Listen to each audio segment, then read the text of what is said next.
Hey guys, happy Friday. I wanted to share some information with you. I know most people celebrate Friday or go to have drinks and all that kinds of good stuff. I do the same. Already been to the store and all that kind of good jazz. But anyway, here's an important thing that you want to know about Friday. Of course, whenever I kick off these programs, I know that very few people will get up and running. I know it happens every time. This time, one person sent out a campaign. All right. Katrina, she sent out a campaign, and that was great. She did the right thing. She's trying to stay on it now, but the rest of the people didn't. And the reason people don't is because they think there's all these things they need to do. They don't move quickly. So that was already baked into this. I already know that would happen. It happens every time. So now, let me tell you what you do. Now that you have mostly gotten everything that needs to be done. You've got your links, hopefully. You've joined, you got the book, you got some lists, all that kind of good stuff. Now, let me tell you what you need to do, because don't forget, I always send emails out on Tuesday. Today is Friday, so here's what you want to do. All right, today, the day that you celebrate the beginning of the weekend, all that kind of good stuff. This evening, and I already did it last night, but I always make sure, but particularly when you're brand new, you want to make sure to do this.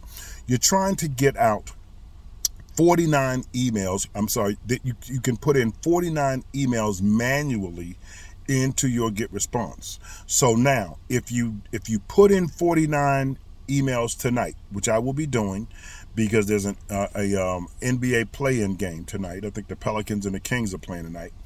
And so I will be in front of the TV at 8:30. Prior to that, putting in emails of new businesses. I've got a long list, all right, but I still do the same thing because it's easy to manage if I do it this way. Follow what I'm telling you here.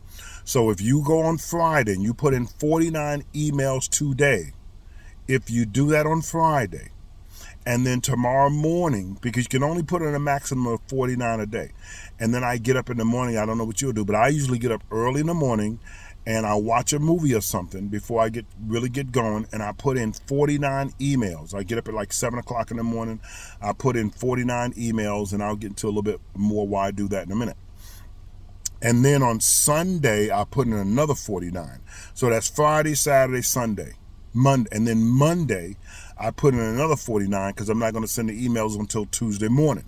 So if you put in 49 emails a day, all right, call it 50 emails a day, now you have a campaign going out on Tuesday morning with 200 business owners. And do not forget, prior to putting the emails in, you want to make sure you put them through a email verification system so that if the email is going to bounce, you'll know it ahead of time. So you'll know that, or if the email is invalid, you'll know it prior to putting it into your get response. Very, very, very, very important. Okay, very important. Now, again, so you're looking at 49 emails times 4 days.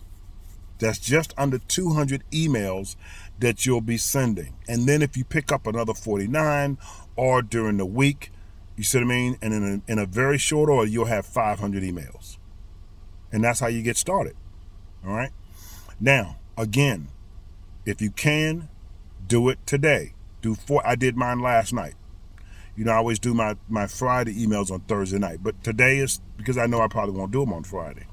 And so you do 49 times 4, and then you send those emails out based on. Now, Katrina did exactly what I said. She took the email that I gave her. She literally used the email that I gave her. You want to make some changes. She got her links because, Katrina's been around for a minute. She already had her links, for the business financing and for the consumer financing. Now, just to give you an example, so maybe you guys will understand this, I just got a deal. We don't have the listing yet. He sent in his balance sheet and his income statement today, a funeral home.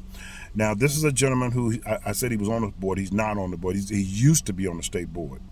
And so, and I've done this before with the, trying to think, Minority Supplier Development Council. I think in Atlanta I did the same thing. Because I used to talk to them about, understanding that most folks have no idea what their business is worth, that kind of thing, how to, look at the components of valuation, all that kind of jazz. Well, anyway, we talked about that the last time I talked to this gentleman. We talked a little while. That's been a minute ago because I started going after some funeral homes back in, about a year and a half ago. I sat down and went through a whole bunch of them all throughout the Deep South. Average ticket with the black funeral homes is about $7,500. The average funeral at the white funeral homes in the Deep South is somewhere in the 9 to 12 range. I worked for Dignity Memorial. Our average ticket was that 9 to 12. They're the not the high end, but they're the creme de la creme of funeral homes. You know, they're the largest one. They're listed on the exchange and all that kinds of good stuff. And so I went after quite a few of them. But when I spoke to them, now the difference is most of you probably, particularly you who always ask me, do I have to make phone calls? You don't have to do anything. You're running your own business, so you run your business the way you want. I make the calls primarily because if I had not made the call to this gentleman and we didn't have a conversation, because see, I make the calls so that I can get the correct information. The guy's name, the correct email that he wants me to use, you know, if I'm getting his cell number, you know, and I blitzed through those over a short period of time and got about 300 of them. I still send emails to them to this day. So recently I sent an email, a general email out to business owners, of which the funeral directors were included in that list. And we were talking about M&A, like we're talking about now. And he responded. This is a gentleman I talked to a little while back, but we had a nice conversation, so I remember the gentleman. And so he owns 3 locations in a funeral home. He sent over the balance sheet. Long story short, he sent over the balance sheet and P&L today. The firm will get in contact when we get the tax return information, all that good stuff. You know, we'll run a preliminary evaluation for him so we have an idea what the business may sell for, or at least what he knows that the business is probably worth based on evaluation. And so we're in the process of doing that now, so we don't have the listing done yet.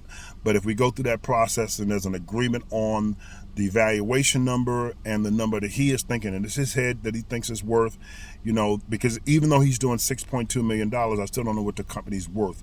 There's some multiple, you know, of his cash flow number, which I don't know either yet until he sends over he sent the balance sheet and the income statement. I just sent it right on. I don't look at it very much, and I still have it, so I'll look at it this weekend. And I promise you, it's over 250,000, you know, in cash flow. That's for sure, EBITDA. So now, once he signs a listing agreement, now let me tell you what's special about this particular deal. The book that you have covers 2 areas. Primarily, 90% of that book, maybe 80% of that book, is focused on private equity. Yeah, private equity.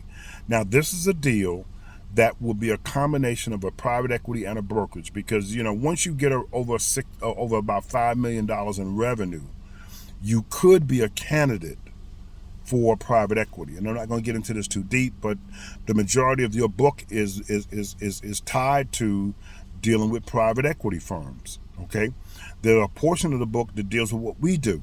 And it doesn't even talk about getting paid for listening. It just talks about dealing with brokerage firms. Okay, and so in this particular case, I have a private equity firm that's going to be looking at this deal, as well as a brokerage firm looking at this deal, because the way I've got it set up, you know, we don't have to worry about being exclusive and all that kind of stuff. I'm not going to get into that, but long story short, it crossed over that line of about $5 million, and so as soon as I can see what his EBITDA is.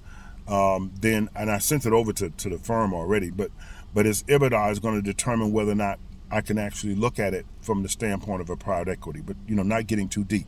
But the long story short is this deal came from consistent, persistent emailing and engagement. That's the reason why the email is so important. Now, let me leave you with this one thing, and I don't know if this is going to happen. I'm checking on something. I'm trying to set up a system where you'll have access to emails on a regular basis. You can just download them. You'll have access to them. You'll be able to send out cold campaigns to people.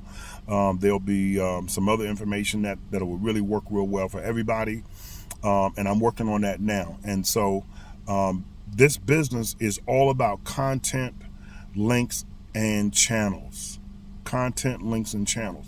Emails, at least in the near future, will always be my number one in terms of getting, because it's targeted. When I do social media, it's not targeted. I have some LinkedIn, 60 some groups I'm in LinkedIn, but those are not targeted. I have to put a landing page and all that good stuff. The reason I like emails is because it's targeted. If I have the email of the business owner, then it's targeted, and then I just make sure I send it at certain times, and I get better responses than other times. One of those is Tuesday morning, 6:30 to 7:30. 6:30 my time, which is Central, 7:30 Eastern. I typically send my emails. So now, this weekend, if you have not gotten started, this is the time to do it. The best way to get started, and most people won't, but the best way to get started is do your first 49 tonight. If you don't have a list, you want to get a list today, and then you want to get started. You can do this. I'll be sending some additional email directions out over the weekend, to help you along. But again, get the ebook first, all right? Number two, and within the ebook, there's a bundle which has the initial email that you want to send out, the same one Kachina sent out. Okay, you want to add your links, and hopefully some of you have already done that. I know that some people like Mike Guzman and some other people, they've gotten their links, and hopefully you did before we got to Friday. All right, and if you didn't, you still have time to do it on Monday, so that you can send it out Tuesday. But the most important thing is getting the emails in. Okay, you'll have 49 emails times 4. That way you can send a campaign, and then you'll get responses, and then you'll have leads. Folks, this is very, very important. Friday is a day that most people waste. That's why I do mine on Thursday, so that I don't have to deal with Friday, because I want to enjoy myself on Friday. But on Friday, tonight is NBA, so I'll be doing even more. So I'll have, by the time I get to Tuesday, if I was doing 49, I'd have 49 times 5, okay? Because I'm actually starting to put in, and the reason I like to do that, because it's easier to follow up as opposed to sending out 1,000 or 2,000 emails, and you get 100 and 150 people responding, on a click, and then it's very, very difficult to follow up that many people. 49 emails, times 4 is very easy to keep up with. Okay, I'll send another email a little bit later on this weekend talking about clicks, and also the most important email that I'm going to send next is what we need to be talking about right now, actually, but I'm going to go through it in detail over the weekend, and that is making sure that you stay in compliance, making sure that you do not disclose the company's name to anyone. Okay, we'll be talking about that over the weekend. Very, very important. So, for example, you don't ever want to leave a message with the secretary. Say, hey, this is Gregory Evans. I'm with Corporate Venture Partners. I was following up on an email, to Jack, opened up an email. I was following up with him. She said, well, who's calling? He said, well, I'm with Millennial Partners. He was answering the email about possibly selling his business. Never do you ever want to leave a message about the business owner selling his business. I know what I was thinking about, confidentiality. So I'll be sending out a very important email about confidentiality, because you absolutely do not want to ever leave a message unless you know it's the business owner, and particularly, which is why I call, that you're talking to the business owner.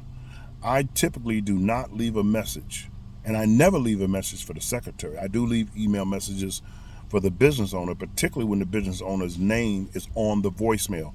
This is Jack Johnson with, so-and-so manufacturing, just leave a message. If I know it's him, then I'll leave a message. I will not do it otherwise. Otherwise, unless I hear that gentleman's voice, I never leave a message with anyone. But I'll get into that over the weekend, and we'll talk about that, because confidentiality is everything in this business, everything. Guys, I hope you enjoy your weekend. Again, I would strongly suggest that tonight you put in your first 49 emails. 49 today, 49 tomorrow, 49 Sunday, 49 Monday, and you'll be sending out 190 something emails on Tuesday morning. Make sure that you use an email verification system before you put that information in GetResponse. Okay, guys, enjoy your weekend. You have any questions, just text me. You know how to get me. Talk to you soon.